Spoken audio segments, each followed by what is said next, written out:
اعوذ باللہ من الشیطان الرجیم بسم اللہ الرحمن الرحیم قال اللہ تعالی فی القرآن الحکیم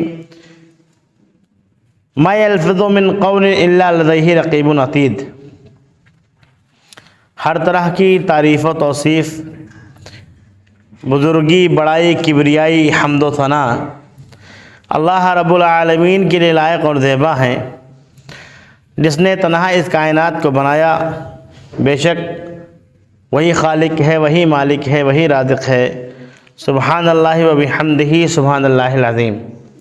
بے شمار درود و سلام نازل ہو ہمارے تمام انبیاء کرام پر، بالخصوص ہمارے آخری پیغمبر شافع محشر امام الانبیاء سید المرسلین محمد رسول اللہ صلی اللہ علیہ وسلم پر، جن کے ذریعہ اللہ رب العالمین نے اس دین کو مکمل کیا، ہماری ہدایت و رہنمائی کا ذریعہ بنایا۔ اللہم صلی علی محمد وعلی آل محمد کما صلیت علی ابراہیم وعلی آل ابراہیم انک حمید مجید۔ اللہم بارک علی محمد وعلی آل محمد کما بارکت علی ابراہیم وعلی آل ابراہیم انک حمید مجید۔ محترم حاضرین جمعہ، بزرگوں، دوستوں، دینی و ملی بھائیوں، پردہ نشین خواتین اسلام، میں نے ابھی آپ حضرات کے سامنے سورہ قاف کی ایک آیت پڑھی ہے۔ انشاءاللہ اس آیت کی روشنی میں آج جو جمعے کے خطبے کا جو موضوع ہے وہ ہے زبان کی حفاظت۔ محترم سامعین اکرام، اللہ رب العالمین نے ہمیں اور آپ کو بے شمار نعمتوں سے نوازا ہے۔ ان نعمتوں میں ایک نعمت اسلام ہے۔ اللہ رب العالمین کا شکر، اس کا احسان ہے کہ اللہ رب العالمین نے ہم کو اسلام جیسی عظیم نعمت دے کر ہم پر بڑا احسان کیا، اور بہت ساری نعمتیں ہمارے جسم میں ہیں۔ سورہ بلد میں اللہ رب العالمین نے ارشاد فرمایا، الم نجعل لہ عینین ولسانا وشفتین وہدیناہ النجدین۔ یہ سورہ بلد سورہ نمبر 90 کی آیت نمبر 8، 9 اور 10 ہے۔ اس میں اللہ رب العالمین نے کہا، الم نجعل لہ عینین، کیا ہم نے تم کو 2 آنکھیں نہیں دیں؟ یہ آنکھ اللہ رب العالمین کی ایک بہت بڑی نعمت ہے۔ اس نعمت کو ہم تب سمجھ سکتے ہیں جب کسی کی آنکھیں ہونے کے باوجود بھی اس کی روشنی چلی جاتی ہے۔ اس سے پوچھئے کہ یہ کتنی بڑی نعمت ہے، یا یہ دیکھیے کہ اللہ رب العالمین نے ہماری اور آپ کی جو بھی عمر ہو گئی ہے، اللہ رب العالمین نے روشنی کو سلامت رکھا، یہی بہت بڑی نعمت ہے۔ کچھ لوگ بچپن سے ہی بے نور ہوتے ہیں، اعمیٰ ہوتے ہیں، اندھے ہوتے ہیں۔ ان کو دیکھیں گے تو آپ اس نعمت کو محسوس کریں گے کہ کتنی بڑی نعمت اللہ رب العالمین نے دی۔ الم نجعل لہ عینین، کہ ہم نے تم کو 2 آنکھیں نہیں دی، ولسانا وشفتین، اور ہم نے تم کو 1 زبان دی اور 2 ہونٹ دیے۔ یہ بھی اللہ رب العالمین کی بہت بڑی نعمت ہے۔ آنکھ سے ہم دیکھتے ہیں، آنکھوں سے دیکھتے ہیں ہم، اور زبان سے اور ہونٹ سے ہم بات چیت کرتے ہیں۔ اس آیت کی تفسیر میں علماء نے لکھا ہے، سلف صالحین کے اقوال درج ہیں۔ ولسانہ و شفتین کی تفسیر میں علماء اکرام لکھتے ہیں کہ 1 زبان دی ہے جس سے فصیح و بلیغ انسان بول سکتا ہے، تلفظ کے ساتھ بول سکتا ہے۔ ہونٹیں جو ہیں، ہونٹوں سے وہ الفاظ کی ادائیگی کرتا ہے، اور ان دونوں چیزوں سے چہرے کی خوبصورتی بھی ظاہر ہوتی ہے۔ ذرا آپ تصور کیجئے بغیر ہونٹ کے انسان کیسے ہوتا ہے۔ اس نعمت کو جاننے کے لیے آپ یہ دیکھ لیجئے، بہت سارے بچے آج کے زمانے میں ہی پیدا ہو رہے ہیں اس ٹائپ سے، جن کی بچپن سے ہی ہونٹیں کٹی ہوئی ہوتی ہیں۔ ذرا ان کو دیکھ لیجئے کہ کس طریقے کی ان کی شکل لگتی ہے، تو ان کو دیکھ کر کے یہ آپ اس نعمت کو محسوس کر سکتے ہیں کتنی بڑی نعمت اللہ رب العالمین نے دی ہے۔ اس کے بعد میں ارشاد فرمایا وَهَدَيْنَاهُ النَّجْدَيْنِ، اور ہم نے 2 راستے کی طرف ہدایت کی ہے آپ کو۔ ہماری اور آپ کی رہنمائی دو راستوں کی طرف ہوئی ہے، ایک تو ہے شکرانے والی روش، شکرانے والا راستہ، جنت والا راستہ، اور ایک ہے ناشکری کی روش یا ناشکری کا راستہ جو جہنم میں جاتا ہے۔ دونوں راستے اللہ رب العالمین نے ہم انسانوں کے لیے کھول دی ہیں۔ اب ہم اللہ رب العالمین کی ان نعمتوں کو یاد کر کے ان کا صحیح استعمال کر کے ہم چاہیں تو سیدھی راہ پہ یعنی جنت والی راہ پہ چل سکتے ہیں، شکرانے کی روش اختیار کر سکتے ہیں۔ اگر ہم چاہیں تو انہی نعمتوں کو غلط استعمال کر کے ہم دوسرا راستہ اختیار کریں ناشکری والا اور جہنم میں چلے جائیں۔ دونوں چیزیں ہمارے لیے واضح کر دی اللہ رب العالمین نے۔ پیارے رسول محمد صلی اللہ علیہ وسلم کی ایک روایت ہے، ابغضکم منی وابعدکم منی مجلسا یوم القیامہ، تین طرح کے لوگ ایسے ہوں گے قیامت کے دن جن سے میں نفرت کروں گا، جن کو میں اپنے پاس سے دور بھگاؤں گا۔ ہماری اور آپ کی امیدیں نبی صلی اللہ علیہ وسلم سے بندھی ہوئی یہ ہیں کہ حشر کے میدان میں وہ ہماری سفارش کریں گے، ہماری شفاعت کریں گے اور اللہ رب العالمین کی شفاعت قبول کرے گا۔ لیکن کیا ہوگا جب نبی صلی اللہ علیہ وسلم دور بھگائیں لوگوں کو؟ ایسے کون سے بدنصیب وہ لوگ ہوں گے جن سے اللہ کے نبی محمد صلی اللہ علیہ وسلم جو سراپا رحمت للعالمین ہے وہ کہتے ہیں کہ میں نفرت کروں گا، میں بغض کروں گا، میں نفرت کروں گا، اور نفرت ہی نہیں کروں گا، باعث نفرت ہیں وہ، اور ان کو دور بھی بھگاؤں گا، اپنے پاس بیٹھنے بھی نہیں دوں گا۔ تین طرح کے لوگ ہیں۔ نمبر ایک، پیارے رسول محمد صلی اللہ علیہ وسلم نے کہا السرستان، استر سارون، استر سارون۔ دوسرا ہے المتصدقون، اور تیسرا ہے المتفیحقون۔ یہ تین طرح کے الفاظ نبی صلی اللہ علیہ وسلم نے استعمال کیے اور کہا کہ یہ تین طرح کے لوگ جو ہیں جن کے اندر یہ کمیاں ہوں گی، ان کو میں قیامت کے دن، حشر کے دن اپنے پاس سے بھگاؤں گا اور باعث نفرت ہیں یہ لوگ۔ اب یہ تین طرح کے لوگ کون سے ہیں؟ پہلا جو ہے السرسارون، اس کا مطلب یہ ہے کہ بہت بولنے والا، اتنا زیادہ بولنے والا کہ کہیں اگر مشورہ ہو رہا ہو تو اپنے آگے کسی کو بولنے نہ دے، کسی کی بات سنے ہی نہ، صرف اپنی بولتا رہے، بہت بڑبولا، بہت باتونی، بہت بات کرنے والا، دن رات بات ہی کرتا رہتا ہے، کہیں بیٹھ جاتا تو اس کی باتیں نہیں ختم ہوتی ہیں۔ ایسا آدمی باعث نفرت ہے، نبی صلی اللہ علیہ وسلم اس کو بھگا دیں گے، ابعدکم، تو دور کر دیں گے اس کو۔ دوسرا ہے المتصدقون، ایسی زبان میں بات کرنے والا انسان جس کی زبان لوگ سمجھتے نہ ہوں۔ بہت سارے پڑھے لکھے، ہوشیار، عقل مند، جن کو تمام زبانوں پہ عبور حاصل ہے، ملٹی لینگویج کے جاننے والے، عربی بھی اچھی آتی ہے، انگلش بھی اچھی آتی ہے، فارسی بھی اچھی آتی ہے، ترکی بھی اچھی آتی ہے، بہت سارے ایسے ماہرین ہیں۔ ایسے ماہرین جب کسی عام انسان سے ملیں تو اس کی عام انسان کی بھاشا بولیں، ایسا نہیں کہ سامنے والا سمجھنے والا اردو ہے، ہم اس کو انگلش میں لیکچر دے رہے ہیں، ہم اس کو عربی میں لیکچر دے رہے ہیں۔ سعودی عرب میں اکثر لوگ عربی ہی بولتے ہیں اور عربی ہی سمجھتے ہیں، لیکن جو انڈیا پاکستان کے لوگ ہوتے ہیں وہ لوگ اتنی عربی نہیں سمجھتے ہیں، تو ان کے لیے الگ سے اہتمام ہے کہ دروس جو درس ہوں وہ اردو زبان میں ہوں۔ کیوں؟ کیونکہ اپنی لینگویج پہ تم کو فخر ہوگا، لیکن لوگوں کی سمجھ میں نہ آئے تو ایسی لینگویج کوئی فائدے کی نہیں۔ تو جہاں جیسا ماحول ہو اس زبان کا جو استعمال کرتے ہیں اور اپنی زبان پہ فخر نہیں کرتے ہیں، بولے عربی، بولے انگلش، بولے فارسی، سننے والے اردو ہیں۔ تو جہاں پر جس زبان کی ضرورت ہے اس زبان کا استعمال کرنے والے لوگوں سے پیارے رسول محمد صلی اللہ علیہ وسلم محبت کریں گے، اور جو لوگ غلط زبانی کرتے ہیں، ایسی زبان کا استعمال کرتے ہیں جو سمجھ میں نہ آنے والی ہو، ایسے لوگوں سے نبی صلی اللہ علیہ وسلم دوری اختیار کریں گے اور باعث نفرت ہے وہ۔ نبی صلی اللہ علیہ وسلم کی نفرت، دشمنوں کو بھی نبی صلی اللہ علیہ وسلم بد دعا نہیں دیتے تھے۔ اور ایسا انسان جو کلام کرے اور کسی کی سمجھ میں نہ آئے، ایسی زبان کا استعمال جو لوگوں کی سمجھ میں نہیں. اسی لیے کہا گیا ہے علماء کو چاہیے کہ عام زبان میں وعظ و نصیحت کیا کریں. سمجھانا ہے تو مادری لینگویج میں جس طریقے کے لوگ ہیں ویسے سمجھانا چاہیے.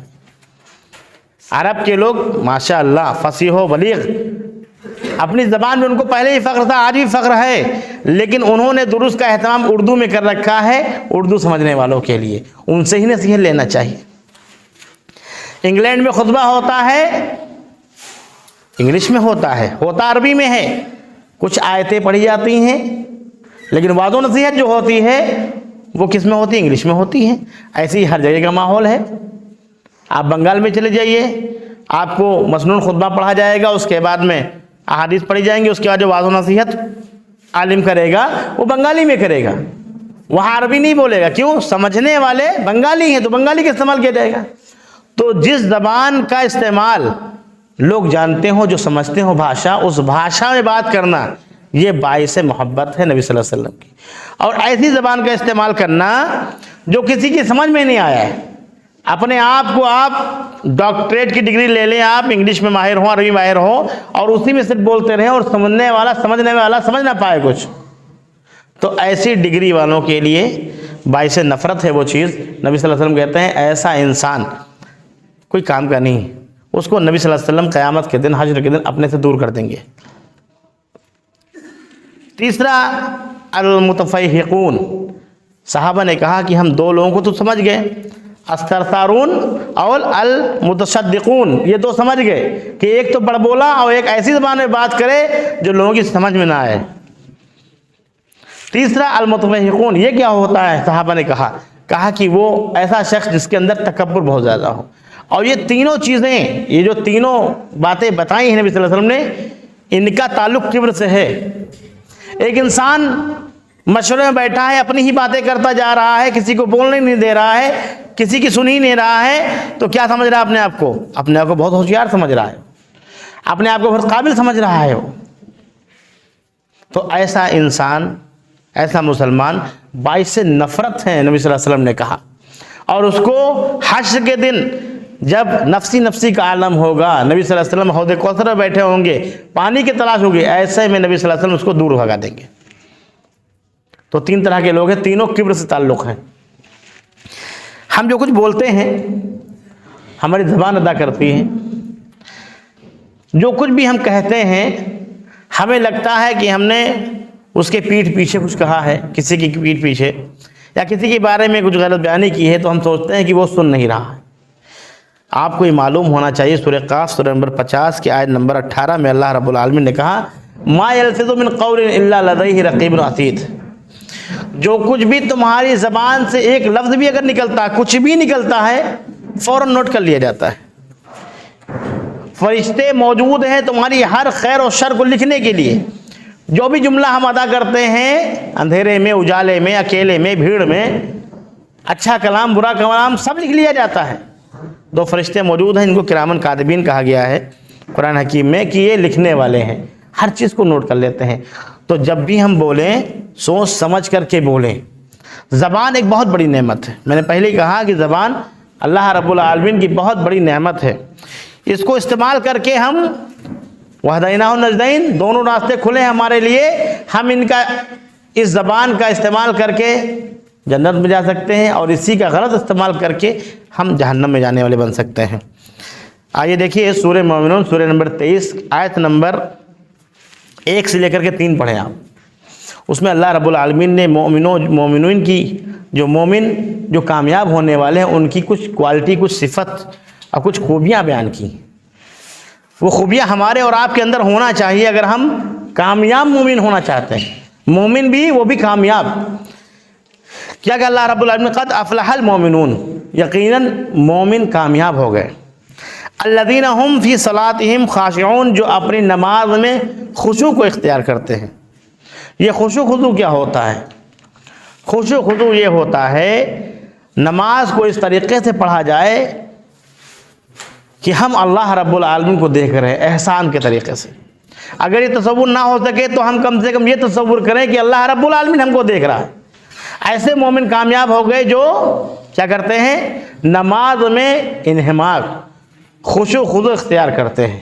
رکوع سجدہ آرام سے کرتے ہیں، تواضع اختیار کرتے ہیں۔ پیارے رسول محمد صلی اللہ علیہ وسلم کی نماز کی کیفیت یہ تھی کہ نبی صلی اللہ علیہ وسلم جب نماز پڑھتے تھے تو جیسے احادیث کے الفاظ یہ ہیں کہ جیسے ہانڈی میں جب کھانا پکتا ہے تو آواز آتی ہے ایک، اس طریقے سے نبی صلی اللہ علیہ وسلم کے سینے سے آواز آتی تھی، اتنا لرزہ ہوتا تھا۔ ہمیں اور آپ کو یہ اندازہ نہیں ہے کہ ہم قرآن حکیم کی ان آیتوں کو جو نماز پڑھی جاتی ہیں کیا کہہ رہے ہیں، ان کا کیونکہ مفہوم ہم کو نہیں معلوم ہوتا ہے، ترجمہ ہم کو نہیں معلوم ہوتا ہے۔ ہمیں اور آپ کو یہ معلوم ہو جائے کہ جب ہم کہتے ہیں الحمدللہ رب العالمین، تو اللہ رب العالمین کہتا ہے ہر بندے سے جو یہ لفظ کہتا ہے کہ میرے بندے نے میری تعریف کی۔ اللہ رب العالمین کہتا ہے کہ حمدنی، میرے بندے نے میری تعریف کی۔ جب کہتے ہیں الرحمن الرحیم، پھر اللہ رب العالمین کہتا ہے کہ میرے بندے نے میری بڑائی بیان کی۔ جب کہتے ہیں مالک یوم الدین، تو اللہ رب العالمین کہتا ہے میرے بندے نے میری مجد بیان کی۔ ایک ایک آیت پہ اللہ رب العالمین جواب دیتا ہے،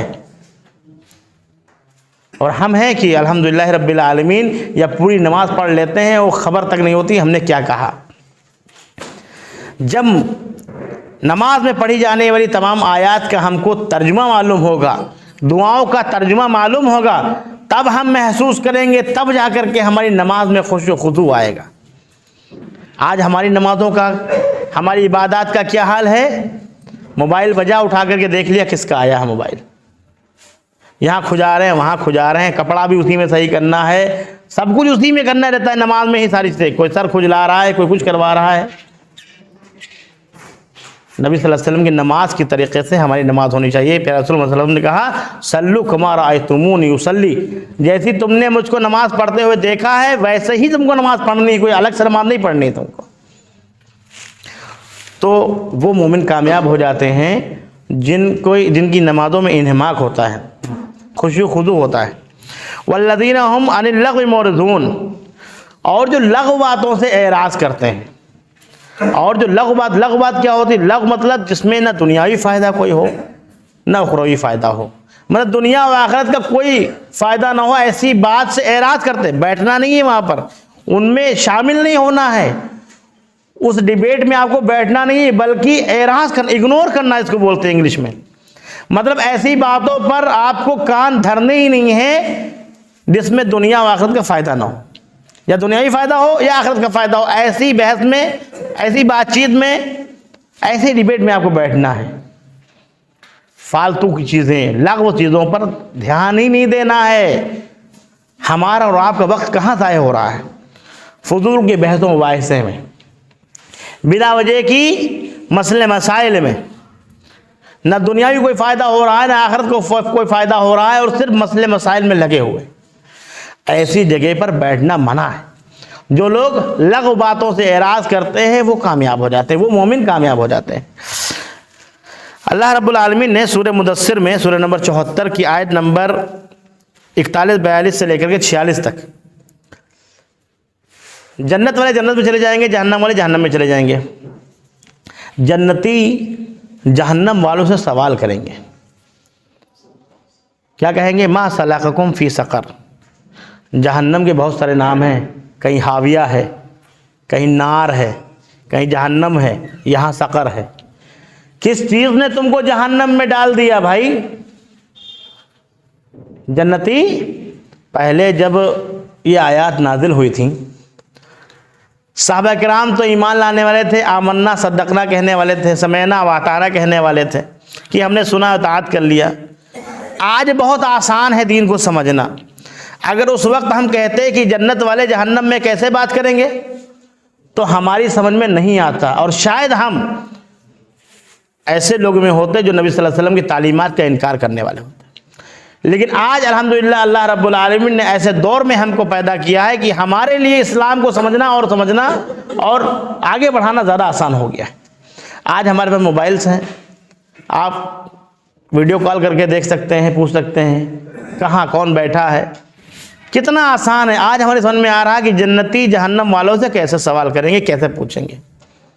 آج تو بدری ویڈیو کال, ہم امریکہ میں ہمارا دوست اگر ہو تو ہم اس سے بات کر سکتے ہیں ویڈیو کال سے. وہی نہیں دیکھیں گے بلکہ وہاں کی بلڈنگوں کا بھی نظارہ کر سکتے ہیں, وہاں کا حال چال بھی لے سکتے ہیں. ایسے ہی ہوگا, ہو بہو ایسا ہی ہوگا کہ ما سلککم فی سقر, پوچھیں گے جنتی جہنم والوں سے کہ تم کو بھائی کیسے, یہ جنت میں تم ہونا چاہیے تو تم جہنم میں کیسے چلے گئے. ہمارے ساتھ رہتے بستے تھے. اس کا مطلب یہ ہے کہ وہ جانتے ہوں گے. موبائل میں نمبر انہی کا ہم ملاتے ہیں جن کا ڈائل فیڈ ہوتا ہے, جان پہچان کے لوگ ہوں گے.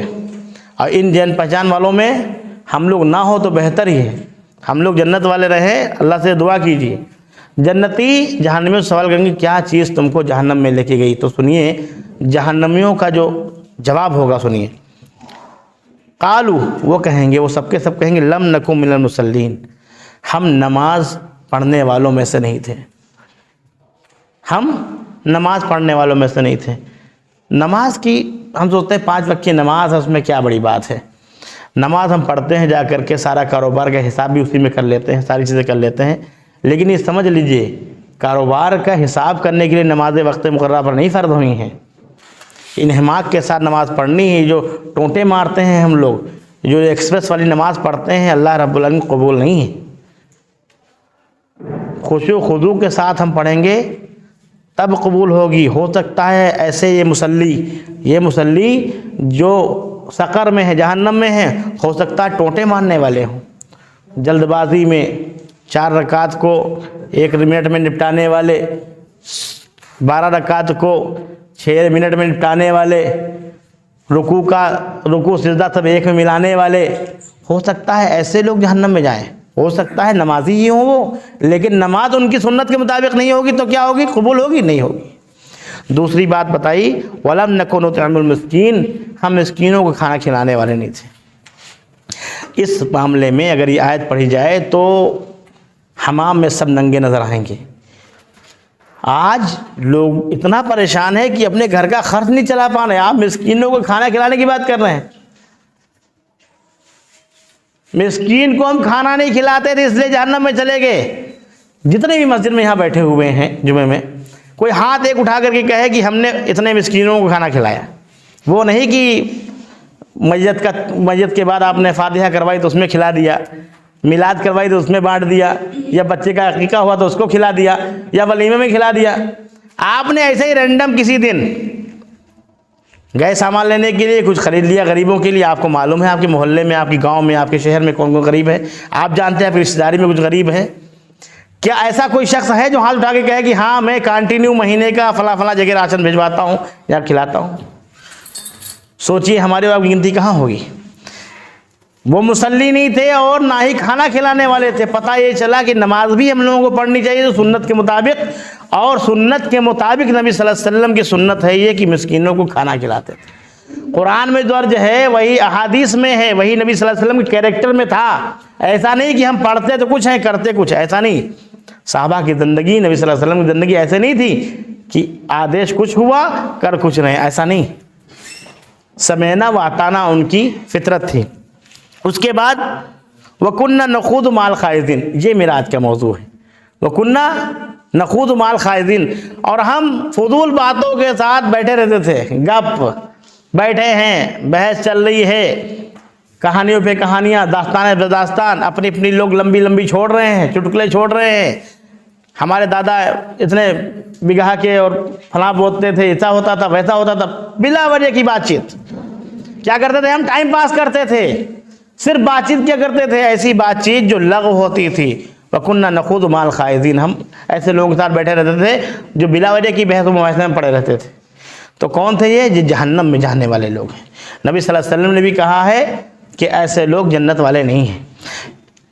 ایک اور روایت جو نبی صلی اللہ علیہ وسلم کی ہے, ترمذی کی روایت ہے, پیارے رسول اللہ صلی اللہ علیہ وسلم کا, من کان یؤمن باللہ والیوم الآخر, جو تم میں اللہ پر ایمان رکھتا ہو اور جو آخرت پہ ایمان رکھتا ہو, اس کو چاہیے فلیکرم ضیفہ, تو اس کو چاہیے کہ اپنے مہمان کی عزت کرے.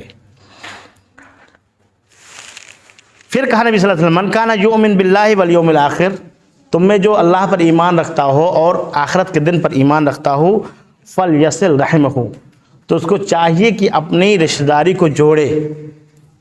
پھر کہا نبی صلی اللہ علیہ وسلم من کان یؤمن باللہ والیوم الآخر، تم میں جو اللہ پر ایمان رکھتا ہو اور آخرت کے دن پر ایمان رکھتا ہو، فلیقل خیرا او لیصمت، اس کو چاہیے کہ وہ اچھی بات بولے ورنہ خاموش رہے۔ یہ تین باتیں نبی صلی اللہ علیہ وسلم نے بیان کی، تینوں کے آگے اللہ رب العالمین کے ذریعے سے نبی صلی اللہ علیہ وسلم نے لگایا من کان یؤمن باللہ، تم میں سے جو مسلمان ہو، تم میں سے جو یقین رکھنے والا ہو کہ ہاں میں اللہ وحدہ لا شریک کی عبادت کرنے والا ہوں، مسلمان ہوں، سچا متبع سنت ہوں، توحید والا ہوں، ایک اللہ کی عبادت کرتا ہوں، کسی کو شریک نہیں کرتا ہوں، ایسا انسان جو مسلمان ہو، پکا مسلمان، اس کو چاہیے کہ اپنے مہمان کی عزت کرے۔ آج مہمان آتے ہیں، ہم کیا کرتے ہیں، بیٹھیے ابھی آ رہے ہیں، اس کے بعد 2 گھنٹے کے بعد آئے کہ مہمان گئے یا نہیں گئے، ہے ہماری عادت میں نہیں ہے، ایسی عادت ہماری ہے یا نہیں ہے، ایسی ہی عادتیں ہماری ہے، مہمان کو ہم بوجھ سمجھتے ہیں۔ ایک سے ایک واقعات ہیں نبی صلی اللہ علیہ وسلم کی زندگی کے، صحابہ کرام کی زندگی کے، کھانے کو کچھ نہیں لیکن مہمان کو لے کر کے گھر جاتے تھے، جو کچھ ہوتا تھا خود بھوکے سو جاتے تھے اور اپنے مہمان کو کھلاتے تھے، مہمان رسول کو کھلاتے تھے۔ نبی صلی اللہ علیہ وسلم نے کہا تمہارا ایمان مکمل نہیں ہے اگر تم مہمان کی عزت نہیں کرتے ہو، مہمان کی ضیافت نہیں کرتے ہو، مہمان کی کیا کہتے ہیں دیکھ ریکھ نہیں کرتے ہو، اس کو کھلاتے پلاتے نہیں ہو، اس کی عزت افزائی نہیں کرتے ہو، تو تمہارا ایمان ہی نہیں ہے۔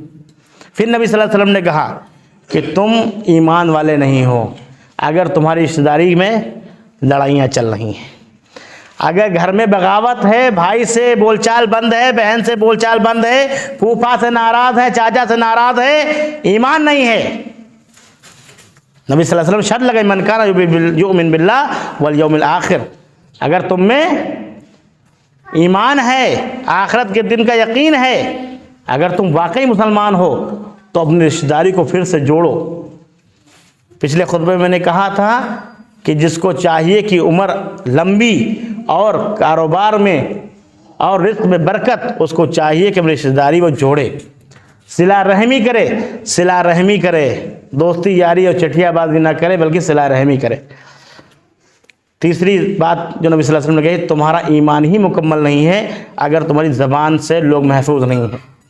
جس نے زبان کی حفاظت کر لی اس کا ایمان مکمل ہے، اور جس نے زبان سے بد کلامی کی، بد زبانی کی، اس کا ایمان نہیں ہے۔ ایمان کو مکمل کرنا ہے تو زبان کی حفاظت کرنی ہے۔ زبان کی حفاظت کتنی اہم ہے، نبی صلی اللہ علیہ وسلم نے ایک اور روایت میں کہا من یضمن لی ما بین لحییہ وما بین رجلیہ اضمن لہ الجنہ، صرف 2 چیزوں کی کوئی ضمانت دے دے مجھے، تم میں سے جو کوئی مجھے 2 چیزوں کی ضمانت دے دے گا، میں جنت کا ٹکٹ اس کو دیتا ہوں، جنت کی ضمانت دیتا ہوں۔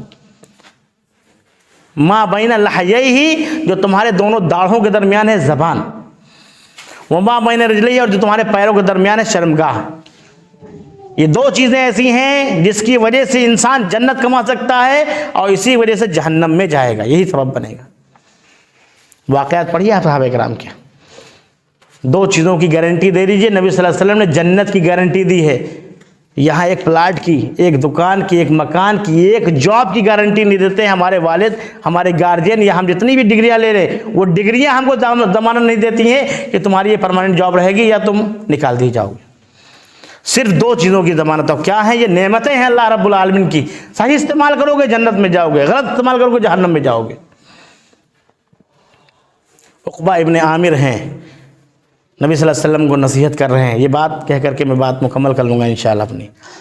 عقبہ ابن عامر نے پوچھا نبی صلی اللہ علیہ وسلم من نجا، نجات کیا ہے، کیسے ہم جہنم سے آزاد ہو سکتے ہیں، نجات کس چیز میں ہے؟ نبی صلی اللہ علیہ وسلم نے کہا امسک علیک لسانک، اپنی زبان کو روک کر کے رکھو، یعنی اپنی زبان کو قابو میں رکھو۔ آج جو ہمارے گھروں میں جھگڑے ہیں، چاہے وہ ساس سسر کے ہوں، چاہے ساس بہو کے ہوں، چاہے سسر داماد کے ہوں، کوئی بھی جھگڑے کا کارن کیا ہے؟ صرف ایک وجہ ہے، وہ ہے زبان۔ زبان کی حفاظت نہیں کرو گے ایمان ہی نہیں رہے گا، تمام اعمال ضائع ہو جائیں گے۔ نبی صلی اللہ علیہ وسلم کی زندگی میں ایک واقعہ ہوا، ایک عورت تھی بہت نیک، بہت متقی، بہت پرہیزگار، روزے صرف رمضان کے نہیں بلکہ وہ ایام 20 کے روزے رکھتی تھی، تمام روزے نفلی روزے بھی رکھتی تھی، لیکن اس کی زبان نہیں اچھی تھی۔ نبی صلی اللہ علیہ وسلم سے مسئلہ پوچھا گیا کہ ایک عورت ایسی ہے جس نے بہت روزے نماز کیے ہیں، بڑی متقی ہے، لیکن اس کی زبان تھوڑی تیز ہے، اس کی زبان سے کوئی نہیں بچ سکتا۔ نبی صلی اللہ علیہ وسلم نے کہا ہی فی النار، وہ جہنمی عورت ہے۔ کتنا متقی اور کتنا پرہیزگار، اتنے سارے نیک اعمال کرنے کے باوجود صرف ایک زبان گڑبڑ ہے اور جہنمی بتا دیا نبی صلی اللہ علیہ وسلم نے۔ اور ایسے ہی ایک جو صرف فرائض ادا کرتی تھی عورت، صرف رمضان کے روزے رکھتی تھی، مطلب حقوق اللہ مکمل تھے، نہ کمی نہ زیادتی، اور اس کے بارے میں صحابہ نے کہا کہ اس کی زبان بہت اچھی ہے، اس کی زبان سے کوئی پریشان نہیں ہوتا ہے، وہ اچھی زبان والی ہے۔ نبی صلی اللہ علیہ وسلم نے کہا فی الجنہ، وہ جنت والی عورت ہے، وہ جنتی عورت ہے۔ آج ہماری خاتون، ہماری بچیاں، ہماری بیوی، ہماری مائیں کیا کرتی ہیں؟ صرف لوگوں کی بے عزتی کرتی ہیں، انسان کو حقیر سمجھتی ہیں، شوہر کو سب سے ناکارہ اور نامراد سمجھتی ہیں، باپ کو اتنا زیادہ ذلیل کر دیتی ہے کہ بیٹوں کی نظروں میں اس کی عزت نہیں رہ جاتی۔ وہی بیٹا جس کو اس کے باپ نے پال پوس کر کے بڑا کیا ہے، ماں اس کی اتنی عزت اتارتی ہے اپنے شوہر کی کہ والدین کی، والد کی عزت اپنے بچوں میں تھوڑی سی رہ جاتی ہے، بلکہ رہ ہی نہیں جاتی ہے۔ بچے ڈرنا چھوڑ دیتے ہیں، عزت ادب کرنا چھوڑ دیتے ہیں، صرف زبان کی وجہ سے، صرف اور صرف زبان کی وجہ سے۔ زبان قابو میں رہے۔ آپ کو یاد ہوگا ایک واقعہ، بہت مشہور واقعہ، حضرت عائشہ رضی اللہ تعالیٰ عنہا، حضرت عائشہ رضی اللہ عنہا نے حضرت صفیہ جو قد میں تھوڑی سی کم تھی، ان کو کہہ دیا تھا ناٹی، یہ گٹی کہا تھا۔ نبی صلی اللہ علیہ وسلم نے کیا کہا کہ یہ بات اگر سمندر میں ڈال دی جائے، سمندر کا پانی کتنا ہوتا ہے؟ لوٹے بھر کا ہوتا ہے، بالٹی بھر کا ہوتا ہے۔ 25% میں پوری دنیا بس رہی ہے، 75% صرف سمندر کا پانی ہے۔ اس سمندر میں اگر صرف اس بات کو ڈال دیا جائے، جس کو کہا ہے ناٹا یا گٹی، چھوٹی بچکانی جس کو ہم کہتے ہیں، گانٹھی بولتے ہیں، ہم لوگ تو بڑے القاب دیتے ہیں لوگوں کو، کہا کہ پورا سمندر کا پانی زہریلا ہو جائے گا۔ ہماری خواتین یا ہم زبان سے کیا کیا ادا کرتے ہیں، یہ بہت بڑی چیز ہے۔ حضرت عائشہ کی زبان سے جو نکلا کہ صفیہ کیا ہے، ان کا تو قد کم ہے، گٹی ہیں، یہ نبی صلی اللہ علیہ وسلم نے کہا اس بات کو صرف سمندر کے پانی میں ڈال دیا جائے، پورا سمندر کا پانی زہریلا ہو جائے گا۔ ہم زہر بانٹتے ہیں، زہر پھر سوچتے ہیں کہ ہم اسلامی تعلیم دے رہے ہیں۔ خاتون جو دیکھنے جاتی ہیں رشتے، سن لیجئے، اللہ کی مخلوقات کو ذلیل کرنا بند کر دو۔ کوئی لڑکی چھوٹی ہے، موٹی ہے، یا لمبی ہے یا پتلی ہے، اس کو ذلیل کرنے کا حق ہمارے پاس نہیں ہے۔ آپ کہہ دیجئے کہ ہاں ہمارے بچے کے جوڑ کے نہیں ہے، لیکن وہاں بعد میں آ کر کے کیا کہتی ہیں؟ نمیمہ کرتی ہیں، غیبت کرتی ہیں، لڑکی میں یہ عیب تھے، وہ عیب تھے، وہ عیب تھے۔ یہ سب اسلامی باتیں نہیں ہیں۔ زبان کو قابو میں رکھنا چاہیے۔ زبان جس کی قابو میں نہیں، اس کے پاس ایمان نہیں۔ تو عقبہ ابن عامر کو نبی صلی اللہ علیہ وسلم نے نصیحت کی کہ امسک علیک لسانک، اپنی زبان پہ کنٹرول رکھو۔ عقبہ ابن عامر کے لیے نصیحت صرف نہیں ہے، بلکہ ہمارے اور آپ کے سب کے لیے نصیحت ہے، پوری امت کے لیے، بلکہ تمام انسانوں کے لیے نصیحت ہے، کیونکہ نبی صلی اللہ علیہ وسلم صرف مسلمانوں کے نبی اور رسول نہیں تھے، پوری کائنات کے تمام انسانوں کے نبی اور رسول تھے۔ کہاں امسک علیک لسانک، اپنی زبان کو کنٹرول رکھو۔ اور اس کے بعد کیا کہا ہے؟ وَلِسَعْكَ بَيْتُكَ، اور تیرا گھر تیرے لیے کافی ہے۔ تو محنت کر، مشقت کر، اپنے گھر میں کر، فالتو باہر نہ بیٹھو، وقت ملے اپنی فیملی کے ساتھ بیٹھو۔ تمہاری کمائی کے لیے چاہے وہ روزی روٹی ہو، تمہارا شہر کافی، اگر یہاں نہ ملے تو فانتشروا فی الارض ہے۔ ایسا نہیں کہ یہاں کام موجود ہے آپ سعودی چلے گئے، یہاں کام موجود ہے بیوی بچے چھوڑ کر کے آپ بمبئی چلے گئے، نہیں، یہاں تلاش کیجئے، اگر یہاں رزق نہ ملے پھر آپ باہر جائیے۔ تمہارا گھر تمہارے لیے کافی ہے، تمہارا شہر تمہارے لیے کافی ہے، تمہارا گاؤں تمہارے لیے کافی ہے۔ کام کے سلسلے میں جو لوگ باہر جاتے ہیں، اگر کام شہر میں نہیں ہے، گاؤں میں نہیں ہے، تب باہر جانا ہے۔ چاہتے نہ چاہتے ہوئے بھی نہ جانے کتنے گناہ ہم لوگ کرتے رہتے ہیں۔ فیملی کو چھوڑ گئے، بیوی بچوں کو چھوڑ گئے کسی کے سارے، اور بن رہے ہیں حضرت ابراہیم کی ہم حاجرہ کو چھوڑ آئے تھے تو ہم بھی جا رہے ہیں کمانے کے لیے۔ ایسا نہیں ہے، جب تک کہ ذریعہ معاش ہے شہر میں آپ کے، آپ کو باہر نہیں جانا ہے۔ تمہارا گھر تمہارے لیے کافی ہے، ایسے ہی تمہاری جسمانی خواہش کے لیے تمہاری بیوی کافی ہے۔ کہیں اور جاؤ گے بغاوت ہوگی، سرکشی ہوگی، عداوت ہوگی، کیا ہوگا؟ گناہ پڑے گا۔ جہنم میں جاؤ گے. تمہارا گھر تمہاری حلال جسمانی خواہش کے لیے تمہارا گھر کافی ہے. کہیں اور مت دیکھو, کہیں اور مت جاؤ, اپنے گھر میں رہو, فضول باہر نہ بیٹھو, وقت ملے اپنی فیملی کو وقت دو. تمہارا گھر تمہارے لیے کافی ہے.